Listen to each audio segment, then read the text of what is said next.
C'est un véritable plaisir pour moi que d'animer cette rubrique en compagnie de Patrice. Bonjour Patrice. Bonjour Bertrand.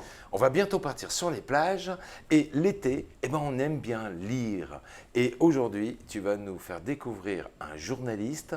Il anime une émission à la radio qui s'appelle La Voix et Livre. Très joli nom d'émission d'ailleurs, sur Europe 1. Et il vient d'écrire son premier roman. Il s'appelle Nicolas Caro et il nous raconte une histoire d'un homme sans histoire. Le personnage s'appelle Henri. C'est quelqu'un qui adore s'ennuyer. Il ne veut pas de problème. C'est un type très organisé. Il se lève à 7h52. Enfin, il part de chez lui à 7h52 tous les matins.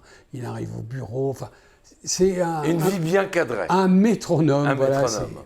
Et puis, il a un ami, un seul, Antoine. Et tous les vendredis, c'est une vie vraiment réglée comme du papier à musique, et tous les vendredis, il déjeune avec Antoine. Et puis Antoine, c'est un type qui est exubérant et tout. Et puis, tout l'inverse de lui. L'opposé total. Et puis lui, Henri, il est content parce que voilà, ils sont copains depuis l'enfance. Et puis il n'a aucune, comment dirais-je, il a aucune passion, Henri. Il a qu'un truc. Il a une paire de boutons de manchette, dont je vais vous reparler après, qui vient de son grand-père. Et ça, c'est vraiment le seul truc qui pourrait le faire changer. Et puis, on va le retrouver en cavale. Alors, une cavale qui va démarrer dans l'est de la France, qui va aller en Allemagne, qui va aller au Brésil. Enfin, on va faire le tour du monde quasiment, parce que sa femme a offert à son amant les boutons de manchette qu'il tenait de son grand-père.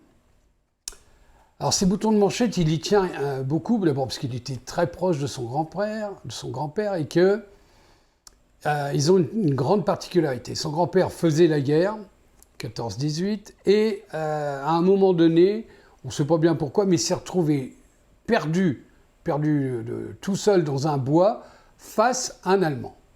Puis, au lieu de se tuer, ils se sont approchés, ils se sont aidés à survivre, et ils ont été faits prisonniers. Et au moment d'être faits prisonniers, ils ont échangé leurs boutons de manchette. Ah. Chacun a gardé un de ces boutons de manchette en donnant l'autre à son ami. Ce qui fait que c'est une paire de boutons de manchette dépareillés. Et Henri, il décide il décide d'aller cambrioler l'amant de sa femme pour récupérer ses boutons de manchette. Ça se passe très mal. Il pensait que la maison était vide. L'amant revient avant et il y a un drame. L'irréparable est commis. Et donc, il se sauve. Et puis, en partant, il part à pied d'ailleurs. Et puis, son premier objectif, c'est s'en aller le plus loin possible, parce que voilà, il n'est pas habitué, régler comme du papier à musique, là, c'est compliqué pour lui. Et donc, il part, et une voiture s'arrête.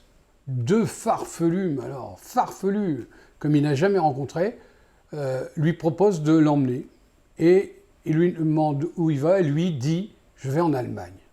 Pourquoi en Allemagne ? D'un coup, d'un seul, il lui vient l'idée d'aller retrouver le soldat ou des descendants, hein, peut-être son petit-fils aussi, celui qui avait la paire de boutons de manchette dépareillés. Et le voilà parti dans une aventure hors du commun.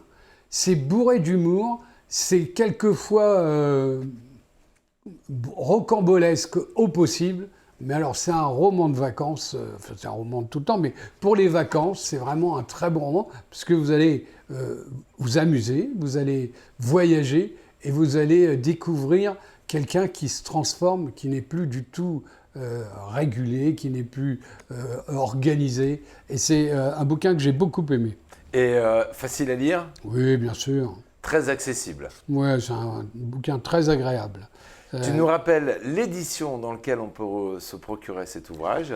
Alors, c'est chez Jean-Claude Lattès, c'est Nicolas Caro, Un homme sans histoire. Eh ben, on va mettre ça dans nos valises de vacances. Eh oui. Et pour passer des bons moments. Merci beaucoup pour ton conseil de la semaine. Et on te retrouve bien évidemment la semaine prochaine. À bientôt, Bertrand. Merci Patrice. Au revoir. Ba-doo, ba-doom.